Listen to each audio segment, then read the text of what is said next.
छठे अध्याय में आपका स्वागत है। The power of your personality. If I am not wrong, दुनिया में जितने भी राइटर्स, ऑथर, ट्रेनर, फिलोसफर और मोटिवेशनल स्पीकर है वो डायरेक्टली और इनडायरेक्टली लोगों की पर्सनालिटी डेवलपमेंट करने का ही काम कर रहे हैं। पर्सनालिटी डेवलपमेंट पर अब तक हज़ारों बुक्स लिखी जा चुकी है। यूट्यूब पर आपको इस सब्जेक्ट की हज़ारों वीडियोस दिख जाएंगे और इंटरनेट पे भी इस सब्जेक्ट पर बेशुमार कंटेंट अवेलेबल है, क्योंकि मैं भी एक पर्सनालिटी डेवलपमेंट ट्रेनर हूँ और मैंने लास्ट 10 ईयर्स में इस सब्जेक्ट पर स्टडी और रिसर्च करके कुछ कंटेंट डेवलप किए हैं जो आपके साथ शेयर कर रहा हूँ। उम्मीद करता हूँ इससे आपकी पर्सनालिटी इंप्रूव होगी। So let's begin. What is personality definition. अगर हम पर्सनालिटी डेवलपमेंट की बात कर रहे हैं तो सबसे पहले ये जानना जरूरी है कि पर्सनालिटी होती क्या है। आप भी सोच रहे होंगे कि इसमें क्या बड़ी बात है। पर्सनालिटी का मतलब होता है व्यक्तित्व। किसी भी पर्सन को way of looking, way of talking और उसके बिहेवियर को ही पर्सनालिटी कहते हैं। हाँ, आप सही सोच रहे हैं, लेकिन ये पर्सनालिटी की ओल्ड, कॉमन और इनकम्प्लीट डेफिनेशन है। जो डेफिनेशन पर्सनालिटी की मैं आपको बताने जा रहा हूँ ये उसका सिर्फ एक पार्ट है। तो इसके पहले मैं आपसे एक पर्सनालिटी की रियल डेफिनेशन बताऊँ। मैं आपसे एक क्वेश्चन पूछ रहा हूँ जिसका आपको आंसर देना है, और अगर आपने मेरे सवाल का सही जवाब दे दिया तो मैं समझूंगा आपकी इस सब्जेक्ट पर अच्छी कमांड है। तो मेरा सवाल है, क्वेश्चन, दुनिया में कोई भी एक ऐसा काम बताइए जो बिना किसी टूल के, मतलब बिना किसी औजार के किया जा सकता हो। नेक्स्ट पैराग्राफ में आपको इस सवाल का परफेक्ट जवाब मिलेगा, लेकिन उसे पढ़ने से पहले आप खुद सोचिए कि वो कौन सा काम है जो बिना किसी टूल के, मतलब बिना किसी औजार के भी किया जा सकता है। ये सवाल मैं अपने ट्रेनिंग सेमिनार में पूछता हूँ और जनरली लोग इसका एक रिप्लाई देते हैं जो मैं आपके साथ शेयर करूँगा। आंसर, तो क्या आपको ऐसा कोई काम मिला जो कि बिना किसी टूल्स या औजार के किया जा सकता है? एक्चुअली ऐसा एक भी काम नहीं है जो हम बिना किसी टूल्स या औजार के कर सकते हैं। हर छोटे से छोटे, बड़े से बड़े काम को करने के लिए कोई ना कोई टूल्स जरूर यूज होता है। बट जनरली मेरे सवाल पूछने पर लोगों को यह थॉट्स आता है कि शायद आपको भी आया होगा कि ये सोचने में, थिंकिंग में किसी टूल्स की ज़रूरत नहीं पड़ती। लेकिन माय डियर फ्रेंड्स, सोचने के लिए भी ब्रेन चाहिए ना। बिना ब्रेन का कोई कैसे सोच सकता है? So brain is a tool. इसी प्रकार हर काम को करने के लिए कोई ना कोई टूल चाहिए। जैसे खाना बनाने के लिए फूल, स्टोव और बर्तन चाहिए, यहाँ तक कि खाना खाने के लिए भी हाथ, दांत चाहिए। टूथब्रश करना है तो ब्रश और टूथपेस्ट और पानी चाहिए। नहाने के लिए शैम्पू, सॉप और पानी की जरूरत होती। कपड़े सीने के लिए सुई, धागा, कैंची और मशीन चाहिए। लिखने के लिए पेन और पेपर। टीचिंग करने के लिए बुक, नोटबुक, मार्कर और बोर्ड की जरूरत पड़ती है। फर्नीचर बनाने के लिए कटर, हथौड़ी, कील और फेविकॉल की जरूरत पड़ती है। पेंटिंग करने के लिए कलर और ब्रश की जरूरत पड़ती है। और आजकल तो सारे काम ऑनलाइन होने लगे हैं, सो इंटरनेट की ज़रूरत पड़ती है, और इंटरनेट के बिना तो पूरी दुनिया ठप सी हो जाएगी। सो कुल मिलाकर बात यह है कि हर काम को करने के लिए उसका रिक्वायर्ड टूल्स चाहिए। उसी प्रकार अगर आपको अपनी लाइफ में कुछ बनना है, कुछ भी अचीव करना है, तो आपको आपकी पर्सनालिटी को एज अ टूल डेवलप करना होगा, जिसकी हेल्प से आप अपनी लाइफ में जो चाहते हो अचीव कर सकते हो। तो क्या आप तैयार है आपकी पर्सनालिटी को एक टूल में कन्वर्ट करने के लिए? अगर हाँ, तो मेरे साथ बने रहिए। I will help you in that. Why it is needed to convert our personality into a useful tools। Personality को एक टूल्स में क्यों डेवलप करना है और कैसे डेवलप करना है, ये जानने के लिए let's me give you a brilliant example. इस एग्जांपल के थ्रू हम पर्सनालिटी को डेवलपमेंट करने की जरूरत और तरीका दोनों समझ जाएंगे। क्या आपको पता है रो आयरन यानी कच्चे लोहे की मार्केट में क्या कीमत है? कच्चा लोहा यानी स्कार्प आयरन मार्केट में एवरेज 20 से 25 रुपए केजी मिल जाते हैं, क्योंकि कच्चे लोहे को एज अ टूल्स यूज नहीं किया जा सकते। लेकिन जब उस लोहे को स्टील में कन्वर्ट किया जाता है तो उसकी कीमत कई गुना बढ़ जाता है। और जब उसी रो आयरन को आयरन बार यानी सरिया बनाया जाता है तो उसकी कीमत 10 गुना बढ़ाकर 250 रुपये केजी हो जाती है, क्योंकि अब कच्चा लोहा एक टूल बन चुका है जिसे बिल्डिंग बनाने में यूज किया जाता है। उसी प्रकार जब आयरन और स्टील से कोई मशीन बनती है और कार या एरोप्लेन का इंजन बनता है तो वो लाखों रुपए में बिकता है। याद रखो, लोग भी कभी किसी यूजलेस और लेस यूजफुल चीज़ की कीमत नहीं चुकाते।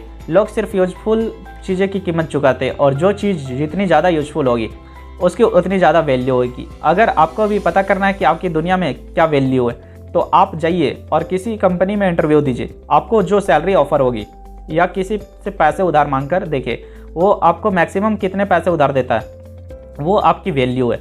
जैसे हम किसी बैंक में लोन के लिए अप्लाई करते हैं तो पहले हमारा क्रेडिट स्कोर चेक किया जाता है। जितना हमारा क्रेडिट स्कोर होता है बैंक हमें उतना ही लोन ऑफर करती है। इसलिए अगर आपको ऐसा लगता है कि आपकी वैल्यू कम आके जा रही है तो इसका मतलब है कि आप अभी तक उस रो आयरन की तरह हो और अपनी पर्सनालिटी को एक यूजफुल टूल्स में कन्वर्ट नहीं कर पाए हो।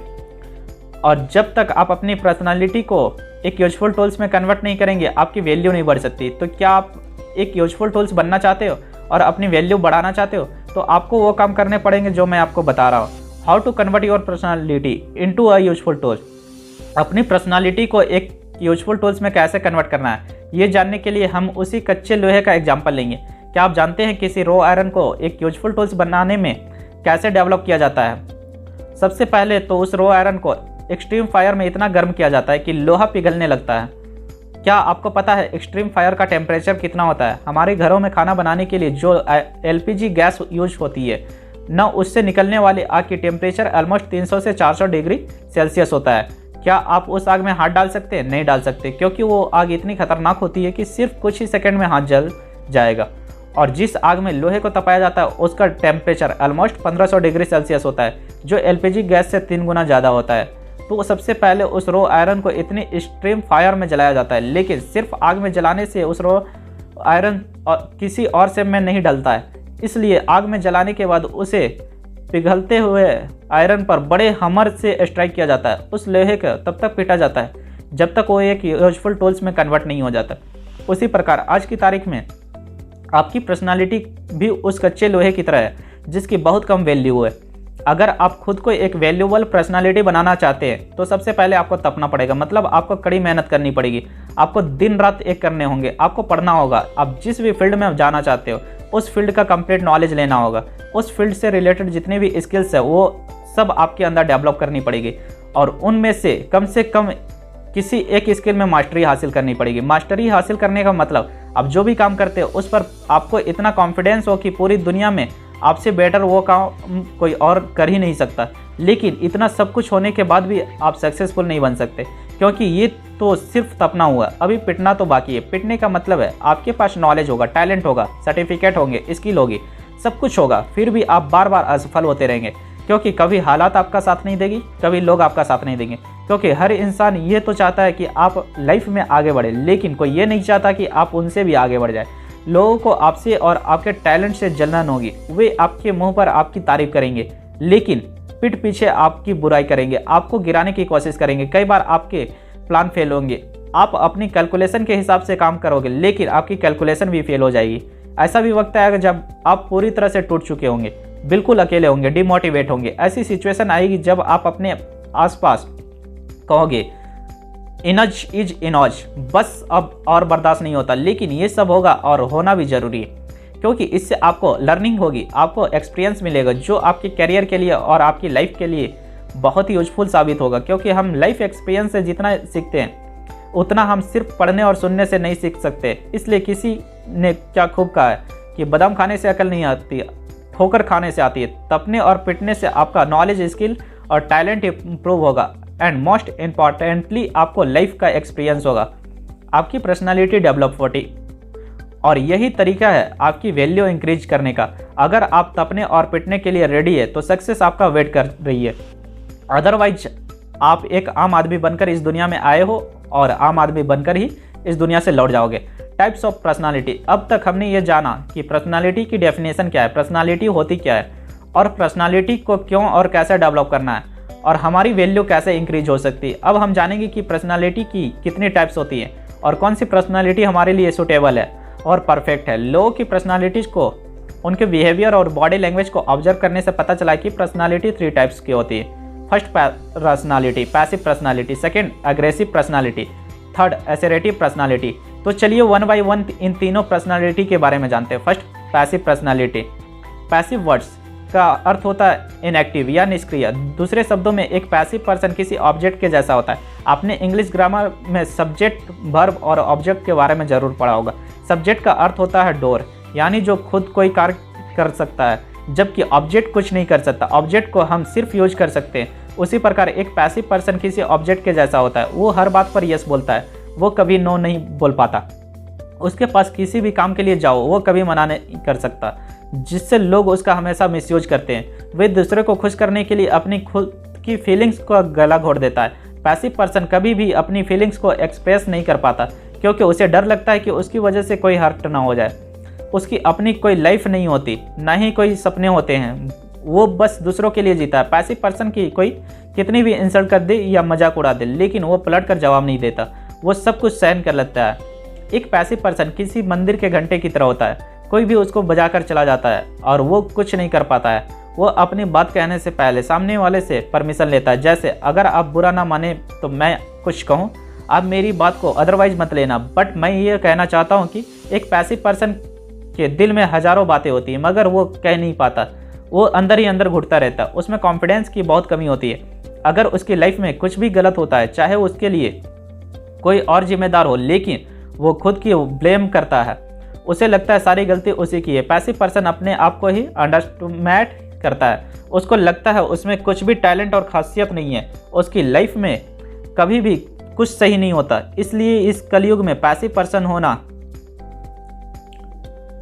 अपने आप में एक अभिशाप है। अगर आपको लगता है आपकी पर्सनालिटी पैसिव पर्सनालिटी है या इससे मिलती जुलती है, तो आपको इसे इमीडिएटली चेंज करने की ज़रूरत है। Second personality, aggressive personality. Second types की जो पर्सनालिटी होती है वो होती है एग्रेसिव। एग्रेसिव का अर्थ होता है अटैकिंग या आक्रमण, या दूसरे शब्दों में कहे एक एग्रेसिव पर्सन सेल्फ सेंट्रेड और इगोइस्टिक पर्सन होता है। वो बस अपने बारे में सोचता है, उसको किसी से कोई मतलब नहीं होता। उसकी सोच ये होती है कि अपना काम बनता भाड़ में जाए जनता। ये वो पर्सन होता है जो हर बात में नो बोलता है। उससे आप किसी भी चीज़ के लिए रिक्वेस्ट करो, वो आपको मुंह पर मना कर देगा। वो अपना टाइम, एनर्जी और रिसोर्सेज सिर्फ अपने लिए यूज करता है और किसी के लिए भी नहीं। वो जब पब्लिक के बीच होता है तो वो सबको अपनी तरफ अट्रैक्ट करने की पूरी कोशिश करता है। एक एग्रेसिव पर्सन को हर प्रकार की रिलेशनशिप में हायर पोजीशन चाहिए, चाहे वो ऑफिस हो, घर हो, दोस्ती हो या समाज हो। वो चाहता है कि लोगों में उसकी चर्चा बने रहे, लोग हर चीज़ के लिए उससे परमिशन ले, सब कुछ उसके हिसाब से होना चाहिए। उससे सच्चाई से कोई मतलब नहीं होता। वो अपनी बात को मनवाने के लिए किसी भी हद तक जा सकता है। अगर कोई उसके और उसकी एम्बिशन के बीच में आने की कोशिश करे तो उस पर्सन को दुश्मन मान लेता है। लेकिन जब एग्रेसिव पर्सन को उससे भी कोई पावरफुल पर्सन मिल जाए तो वहाँ चापलूसी करना शुरू कर देता है। वो अपने बेनिफिट के लिए दूसरों में विवाद पैदा कर देता है। वो ऊंची आवाज़ में बात करते हुए दूसरे की आवाज़ को दबाने की ट्राई करता है। किसी का मजाक उड़ाना या किसी को हर्ट करना उसके लिए आम बात है। एग्रेसिव पर्सन सबसे ज़्यादा मिसयूज पैसिव पर्सन को करता है। एग्रेसिव पर्सन अपने फ़ायदे के लिए दूसरे को मैनिपुलेट करता है। मैनिपुलेशन का अर्थ होता है किसी को आधी अधूरी बात बताकर, अपनी चिकनी चुपड़ी बातों में फंसाकर अपना उल्लू सीधा करना। एग्रेसिव और पैसिव दोनों ही बिल्कुल अपोजिट पर्सनालिटी है। एग्रेसिव बिहेवियर दूसरों के लिए तो खतरा होता ही है, लेकिन लॉन्ग टाइम में डायरेक्टली और इनडायरेक्टली उस पर्सन के लिए लॉस होता है। Third, assertive personality. Third and final types of personality is assertive personality. Assertive होने का अर्थ है अपने और दूसरों के अधिकारों के लिए स्टैंड लेना। असर्टिव पर्सन अपनी फीलिंग्स को बिना किसी हेजिटेशन के एक्सप्रेस कर देता है, लेकिन बिल्कुल रिस्पेक्टफुल और पोलाइट वे में अपनी बात को इस तरीके से प्रेजेंट करता है कि किसी और की इमोशन को हर्ट नहीं करता। असर्टिव पर्सन किसी भी हालत में अपनी डिसरिस्पेक्ट एक्सेप्ट नहीं करता और ना ही वो किसी की डिसरिस्पेक्ट करता है या होने देता है। भले ही उसका किसी के साथ किसी बात को लेकर कॉन्फ्लिक्ट या डिसएग्रीमेंट हो जाए, लेकिन वो कभी भी किसी से गलत तरीके से बात नहीं करता।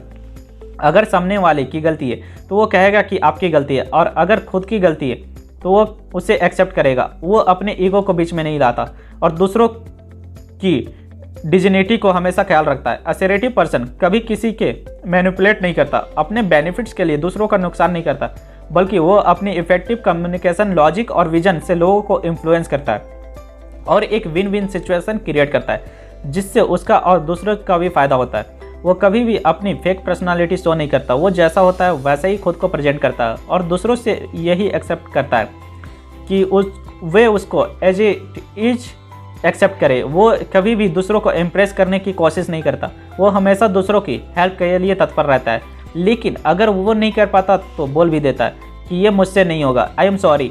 वो किसी से फेक प्रॉमिस नहीं करता। असर्टिव पर्सन की बेस्ट क्वालिटी ये होती है कि उसकी कम्युनिकेशन स्किल बहुत ही स्ट्रॉन्ग होती है। उसे पता होता है कि उसे कहाँ पर क्या बोलना है और कहाँ पर चुप रहना। वो सेल्फ अवेयर भी होता है, उसे क्या पसंद है और क्या पसंद नहीं है, कौन सी बात से उसका मूड अफेक्ट होता है और कौन सी बात से नहीं, जिसकी वजह से उसका अपने इमोशन पर कंप्लीट कंट्रोल रहता है। एक फाइनल एग्जाम्पल के थ्रू हम तीनों टाइप्स की पर्सनालिटी को समझकर इस टॉपिक को कंक्लूड करेंगे। सपोज आपको रास्ते में कोई आदमी मिल गया, वो जो आपसे कह रहा है कि वो किसी और स्टेट से आया हुआ है, उसका बैग कहीं चोरी हो गया जिसमें उसका मोबाइल, डेबिट कार्ड और पैसे थे। अब उसको वापस अपने घर जाना है, लेकिन उसके पास कुछ भी नहीं है और इस अनजान शहर में वो किसी को जानता नहीं है। तो इसलिए वो चाहता है कि आप उसकी हेल्प करें ताकि वह अपना घर जा सके। अब अगर आप पैसिव पर्सन हो तो बिना कुछ सोचे समझे उसको पैसे दे देंगे, क्योंकि आपसे किसी का दुख देखा नहीं जाता, भले ही वो इंसान झूठ बोल रहा हो, क्योंकि आपसे नो कहा नहीं जाता। अगर आप अग्रेसिव पर्सन हो तो आप ऐसा बोल सकते हो कि चल आगे निकल, तुम्हारे जैसा कितने घूमते हैं, बेवकूफ़ किसी और को बनाना। बिना उसकी बात को सुने ही आप उसकी इंसल्ट करके उसको भगा देंगे, क्या पता वो सच में मुसीबत में हो। लेकिन अगर आप असर्टिव पर्सन हो तो आप पहले उसकी पूरी बात को सुनेंगे, उसके साथ एम्फसाइज करेंगे कि क्या होता अगर यही घटना आपके साथ हो जाता। इसलिए उसकी प्रॉब्लम को समझने की कोशिश करेंगे, और अगर वो सच बोल रहा है तो ऐसा नहीं कि उसे जितने पैसे मांगे उसको कैश देंगे, बल्कि अगर वो भूखा है तो उसको खाना खिलाएंगे और उसको जहाँ जाना है वहाँ का बस या ट्रेन का टिकट खरीद देंगे। अब आपको डिसाइड करना है कि इन तीनों टाइप्स की पर्सनालिटी में कौन सी बेस्ट है, उसको आपको डेवलप करनी है, उसी को आपको एडॉप्ट करना है। मुझे उम्मीद है आपको ये 6ठे अध्याय से काफ़ी कुछ सीखने को मिली होगी, कैसे अपनी पर्सनालिटी को डेवलपमेंट कर सकते हैं और कौन सी पर्सनालिटी हमारे लिए बेस्ट है। So wish you all the best and very very good luck. मिलते हैं अगले अध्याय में, तब तक के लिए थैंक यू।